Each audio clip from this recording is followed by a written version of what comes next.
اور ان تمام امیدوں کو لے کر کے ان کے سامنے آپ بچتے ہیں، وہاں فریاد کرتے ہیں، تو میرے بھائی اور دوستو ایسی صورت میں توحید پر ضرب آتی ہے، توحید پر آنچ آتی ہے، اور توحید آپ کا کمزور ہو رہا ہے۔ میرے بھائی اور دوستو، میں نے آپ سے کہا کہ جس طرح اللہ تبارک و تعالیٰ کو آپ نے رب مانا ہے، رب ماننے کے ساتھ آپ کو اللہ کو آپ نے خالق مانا ہے، اللہ کو آپ نے رازق مانا ہے، اللہ کو آپ نے موت اور زندگی کا مالک مانا ہے، اللہ کو آپ نے اختیارات اور تصرف میں تمام چیزوں کا قدرت اس کے پاس سونپا ہے، تو پھر ایسی صورت میں آپ کو عبادت بھی اسی کی کرنی چاہیے، اور یہی ہے توحید الوہیت۔ میرے بھائیوں، جب آپ نے اللہ کو تمام اختیارات دیے تو عبادت کی جب بات آئی تو عبادت کی تمام قسمیں، چاہے وہ سجدہ ہو، چاہے وہ قیام ہو، چاہے وہ نظر ہو، چاہے وہ قربانی ہو، چاہے وہ دعا ہو، چاہے وہ فریاد ہو، چاہے وہ التجا ہو، چاہے وہ استمداد ہو، چاہے وہ اور اس طرح کی چیزیں ہوں، تمام چیزوں میں آپ کو اللہ تبارک و تعالیٰ کے ساتھ ہی رشتہ رکھنا ہوگا۔ اور اگر آپ نے اللہ کو چھوڑ کر کے غیر اللہ کے ساتھ تمام رشتے رکھے، آپ نے غیر اللہ کو بھی پکارا، مثلا مشکل کی گھڑی میں جب آپ پریشانیوں سے چور ہو گئے، بیماریوں نے آپ کی زندگی میں مقدر بنا لیا، آپ مشکلات اور پریشانی کے وقت آپ نے اللہ کو پکارنے کے ساتھ آپ نے غیر اللہ کی فریاد اور دعائی دی، غیر اللہ کو بھی آپ نے پکارا، غیر اللہ کو بھی آپ نے مدد کے لیے التجا کے لیے آپ نے پکارا، تو ایسی صورت میں میرے بھائیو اور دوستو آپ نے شرک کا گناہ کیا۔ اللہ تبارک و تعالیٰ قرآن مجید کے اندر ارشاد فرماتا ہے، اَمَّن يُجِيبُ الْمُضْطَرَّ إِذَا دَعَاهُ وَيَكْشِفُ السُّوءَ وَيَجْعَلُكُمْ خُلَفَاءَ الْأَرْضِ أَإِلَٰهٌ مَّعَ اللَّهِ قَلِيلًا مَّا تَذَكَّرُونَ۔ کون ہے وہ شخص جو کسی مشکل اور پریشان حال کی پریشانی کی گھڑی میں اس کی پریشانی اور پکار کو سن کر کے اس کی پریشانی کو کیا کرتا ہے؟ دور کر دیتا ہے۔ اللہ کے علاوہ کوئی اور طاقت نہیں ہے۔ اگر آپ نے بیماری کے لیے شفا کی بھیک جا کر کے کہیں اور مانگی، آپ نے نوکری اور چاکری کی بھیک کہیں اور مانگی، آپ نے قسمت کے بنانے اور بگاڑنے کا سوال کہیں اور کیا، التجا استمداد فریاد آپ نے کہیں اور جا کر کے کی، آپ نے کہیں کی خاک کو شفا سمجھا، کہیں جا کر کے آپ نے منتیں لگائیں، کہیں کسی کے نام پر آپ نے قربانیاں کی، تو یاد رکھیں کہ آپ 5 وقتہ نماز پڑھتے ہوئے، روزہ رکھتے ہوئے آپ نے شرک کا گناہ کیا، اور آپ نے ایسی صورت میں اللہ کو ناراض کر دیا۔ میرے بھائی اور دوستو، قرآن مجید میں اللہ تبارک و تعالیٰ ارشاد فرماتا ہے، قل ان صلاتي ونسكي ومحياي ومماتي لله رب العالمین۔ اے نبی اعلان کر دیجئے، ان لوگوں کو بتا دیجئے، نبی کے ذریعہ امت اسلام کو یہ پیسج دیا جا رہا ہے، ان صلاتي ونسكي، میری نماز میری قربانی، للہ رب العالمین، قربانی اللہ کے لیے ہوگی، نظر اللہ کے لیے ہوگی، نماز اللہ کے لیے ہوگی۔ قل ان صلاتي ونسكي ومحياي ومماتي، جینا اور مرنا اللہ کے لیے ہوگا، للہ رب العالمین۔ میرے بھائی اور دوستو، اگر کہیں بھی اس معاملے میں کوئی غلطی کی گئی تو پھر ایسی صورت میں توحید میں فرق آئے گا، اور ایسی صورت میں آپ کا عقیدہ مجروح ہو جائے گا۔ میرے بھائی اور دوستو، توحید کی تیسری قسم ہے توحید اسماء اور صفات۔ توحید اسماء اور صفات یہ 2 قسموں پر مشتمل ہے۔ ایک ہے تو اسماء،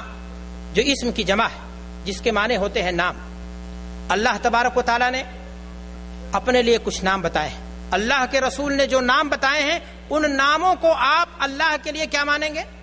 ثابت مانیں گے۔ یہ 2 پہلو پر توحید اسماء اور صفات 2 پہلو پر مشتمل ہے۔ ایک طرف اس بات ہے، دوسری طرف تنزیہ ہے، یعنی اللہ تبارک و تعالیٰ کے لیے آپ ان تمام ناموں کو ثابت مانیں جن ناموں کو اللہ تبارک و تعالیٰ نے اپنے لیے ذکر کیا ہے یا اس کے رسول صلی اللہ علیہ وسلم نے اس کے لیے ذکر کیا ہے، اور دوسری طرف آپ کو ان ناموں کے اندر جو صفات ہیں، جو معانی ہیں، مثلا علیم کے اندر علم، خبیر کے اندر اور قدرت، قادر کے اندر قدرت اور دیگر چیزیں، ان تمام صفات کو اللہ کے لیے آپ کو کیا ماننا پڑے گا؟ ثابت ماننا پڑے گا، بلا کسی کیف کے، بلا کسی تمثیل کے، بلا کسی تشبیہ کے، ان تمام چیزوں کو آپ کو ویسے ہی ماننا پڑے گا۔ اور اگر آپ نے قدرت اور تصرفات میں، اللہ کے علم میں، کسی چیز میں، کسی نام میں، کسی قسم کے آپ نے کسی کو شریک کیا تو میرے بھائی اور دوستو ایسی صورت میں توحید میں آنچ آئے گی اور توحید میں فرق آئے گا۔ میں آپ کو بتانا چاہتا ہوں کہ توحید صرف اسی چیز کا نام نہیں ہے کہ آپ نے اللہ کو ایک مان لیا، بلکہ آپ اللہ کو ذات میں ایک مانیں، اللہ کو افعال میں ایک مانیں، اللہ کو عبادت میں ایک مانیں، اللہ کو اسماء اور صفات میں ایک مانیں، تمام چیزوں میں آپ اس کو بے مثل مانیں گے تو پھر جا کر کے آپ کی توحید مکمل ہوگی، اور ایسی صورت میں آپ کے لیے اللہ تبارک و تعالیٰ نے جنت کی بشارت دی ہے۔ اس کے رسول جناب محمد رسول اللہ صلی اللہ علیہ وسلم نے آپ کے لیے شفاعت کا وعدہ کیا ہے۔ میرے بھائی اور دوستو، اتنی باتیں آپ کے سامنے بیان کرنے کے بعد میں آپ کے سامنے کچھ باتیں اور کرنا چاہتا ہوں کہ سوال اس بات کا ہے کہ مشرکین مکہ کیا وہ لوگ توحید ربوبیت کو نہیں مانتے تھے؟ توحید کے قائل نہیں تھے؟ کیا وہ لوگ مشرک تھے؟ اور اللہ کے رسول صلی اللہ علیہ وسلم نے ان سے لڑائیاں لڑی تو وجہ کیا تھی؟ اور وہ کیا مسائل تھے جس کی بنیاد پر اللہ کے رسول جناب محمد رسول اللہ صلی اللہ علیہ وسلم نے ان سے قتال کیا، ان کے مال و جائیداد کو چھین لیا، ان کی بہو بیٹیوں کو باندی بنا لی اور ان کے ساتھ وہ سلوک کیا جو ایک کافر کے ساتھ کیا جاتا ہے؟ میرے بھائی اور دوستو، اگر قرآن مجید کا آپ مطالعہ کریں گے تو پتہ یہ چلے گا کہ مشرکین مکہ اللہ تبارک و تعالیٰ کو خالق مانتے تھے،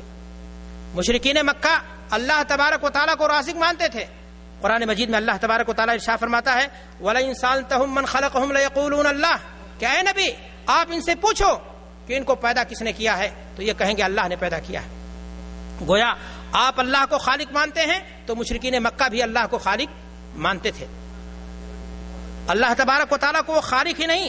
بلکہ وہ اللہ تبارک و تعالیٰ کو یہ بھی مانتے تھے کہ اللہ تبارک و تعالیٰ ہی روزی دیتا ہے، اللہ تبارک و تعالیٰ ہی کائنات کے اندر تدبیر کرتا ہے۔ اللہ تبارک و تعالیٰ قرآن مجید کے اندر ارشاد فرماتا ہے قُلْ مَن يَرْزُقُكُم مِّنَ السَّمَاءِ وَالْأَرْضِ أَمَّن يَمْلِكُ السَّمْعَ وَالْأَبْصَارَ وَمَن يُخْرِجُ الْحَيَّ مِنَ الْمَيِّتِ وَيُخْرِجُ الْمَيِّتَ مِنَ الْحَيِّ وَمَن يُدَبِّرُ الْأَمْرَ فَسَيَقُولُونَ اللَّهُ، کہ اے نبی آپ ان سے پوچھو کہ ان کو روزی کون دیتا ہے تو یہی کہیں گے کہ روزی دینے والا کون ہے؟ اللہ تبارک و تعالیٰ ہے۔ تو مشرکین مکہ میرے بھائیوں اور دوستو اللہ تبارک و تعالیٰ کو خالق مانتے تھے، اللہ تبارک و تعالیٰ کو رازق بھی مانتے تھے، وہ اس بات کو بھی تسلیم کرتے تھے کہ اللہ تبارک و تعالیٰ ہی آسمان اور زمین کا پیدا کرنے والا بھی ہے، اللہ تبارک و تعالیٰ ہی آسمان اور زمین کا پیدا کرنے والا ہے اور اس کے اندر تدبیریں کرتا ہے، کسی اور کا تصرف کسی اور کا اختیار اس کے اندر نہیں چلتا۔ اللہ تعالیٰ قرآن مجید کے اندر ارشاد فرماتا ہے وَلَئِن سَأَلْتَهُم مَّن خَلَقَ السَّمَاوَاتِ وَالْأَرْضَ وَسَخَّرَ الشَّمْسَ وَالْقَمَرَ لَيَقُولُونَ اللَّهُ فَأَنَّىٰ يُؤْفَكُونَ، کہ اے نبی اگر آپ ان سے پوچھو گے کہ آسمان اور زمین میں قدرت کس کی چلتی ہے، رات اور دن کا آنا جانا، بارش برسنا، تمام چیزیں، سورج اگنا، ستاروں کا جھڑنا اور چمکنا، یہ تمام چیزیں اس میں قدرت اور اختیارات کس کے چل رہے ہیں؟ تو اے نبی آپ ان سے اگر پوچھو گے تو یہ کہیں گے ان تمام چیزوں میں اختیارات اللہ کے چل رہے ہیں۔ سوال یہ ہے کہ جب وہ اللہ کو رازق بھی مانتے تھے، اللہ کو خالق بھی مانتے تھے، اللہ تبارک و تعالیٰ ہی کو آسمان اور زمین کے اندر تدبیریں کرنے والا مانتے تھے، آسمان اور زمین کی بادشاہت بھی اللہ تبارک و تعالیٰ کے لیے تسلیم کرتے تھے، اب سوال یہ ہے جب وہ ساری چیزیں تسلیم کرتے تھے تو آخر وہ مشرک قرار کیوں پائے؟ یہی وہ نقطہ ہے میرے بھائیوں جہاں پر آپ اگر غور کریں گے سنجیدگی کے ساتھ تو توحید کی حقیقت آپ کے سامنے کھل کر کے سامنے آ جائے گی کہ اللہ کو ایک مانتے تھے، وہ اللہ کو خالق مانتے تھے، وہ اللہ کو رازق مانتے تھے، وہ اللہ تبارک و تعالیٰ کی آسمان اور زمین کے اندر بادشاہت مانتے تھے، وہ اللہ تبارک و تعالیٰ کو روزی دینے والا بھی مانتے تھے۔ وہ قرآنی آیات اس بات کا ہمیں ثبوت دے رہے ہیں، شہادت دے رہی ہیں۔ پھر آخر سوال یہ ہے کہ آخر وہ کون سی چیز تھی کہ جس کی بنیاد پر اللہ کے رسول جناب محمد رسول اللہ صلی اللہ علیہ وسلم نے انہیں مشرک قرار دیا؟ ان کو توحید کی دعوت دینے کے لیے اللہ تبارک و تعالیٰ نے اپنے آخری نبی حضرت محمد رسول اللہ صلی اللہ علیہ وسلم کو ان کی طرف مبعوث کیا۔ توحید ربوبیت کو میرے بھائی اور دوستو وہ مانتے تھے۔ یہ تمام چیزیں جو میں نے آپ سے ذکر کی کہ اللہ کو خالق ماننا، اللہ کو رازق ماننا، اللہ کو آسمان اور زمین کی بادشاہت اللہ کے لیے تسلیم کرنا، یہ تمام چیزیں توحید ربوبیت کے ضمن میں آتی ہیں۔ لیکن جب بات آتی تھی توحید الوہیت کی تو وہ اللہ کی عبادت کرنے کے ساتھ ساتھ غیر اللہ کی بھی عبادت کیا کرتے تھے۔ وہ اللہ کے لیے جانوروں کو ذبح کرنے کے ساتھ ساتھ غیر اللہ کے نام پر بھی جانوریں ذبح کر دیتے تھے۔ وہ اللہ سے مرادیں مانگنے کے ساتھ ساتھ وہ غیر اللہ سے بھی مرادیں مانگتے تھے، اور یہی وہ گناہ تھا جن کی بنیاد پر اللہ تبارک و تعالیٰ نے انہیں مشرک قرار دیا۔ اور ان کی ہدایت کے لیے، انہیں توحید کا معنی اور مفہوم سمجھانے کے لیے اللہ تبارک و تعالیٰ کو اپنے آخری نبی حضرت محمد الرسول اللہ صلی اللہ علیہ وسلم کو مبعوث کرنا پڑا۔ قرآن مجید کا مطالعہ کیجئے، اللہ تبارک و تعالیٰ ارشاد فرماتا ہے وَيَعْبُدُونَ مِن دُونِ اللَّهِ مَا لَا يَضُرُّهُمْ وَلَا يَنفَعُهُمْ، کہ وہ اللہ کے علاوہ کو چھوڑ کر کے عبادت کرتے تھے ایسے لوگوں کی جو ان کو نہ نفع دیتے تھے، نہ نفع پہنچا سکتے تھے، نہ نقصان پہنچاتے تھے۔ وَيَقُولُونَ هَؤُلَاءِ شُفَعَاؤُنَا عِندَ اللَّهِ، کیا کہتے تھے یہ لوگ قیامت کے دن اللہ سے ہمارے لیے شفارسی بن جائیں گے، اللہ سے ہمارے گناہوں کی شفاعت کے لیے اللہ سے ہمارے لیے کیا بن جائیں گے؟ شفارسی بن جائیں گے۔ اور کیا ہوتا تھا ان کے بارے میں؟ اللہ فرماتا وَيَقُولُونَ هَؤُلَاءِ شُفَعَاؤُنَا عِندَ اللَّهِ قُلْ أَتُنَبِّئُونَ اللَّهَ بما لا يعلم في السماوات ولا في الارض سبحانه وتعالى عما يشركون۔ تو میرے بھائی اور دوستو آپ نے غور کیا کہ مشرکین مکہ تمام وہ چیزیں جو آج کے دور کا کلمہ گو مسلمان کر رہا ہے، اکثریت مسلمانوں کی، ان تمام چیزوں کے وہ قائل تھے۔ لیکن معاملہ کیا تھا، پریشانی کیا تھی، ان کے ہاں کمی کہاں تھی، غلطی کیا تھی؟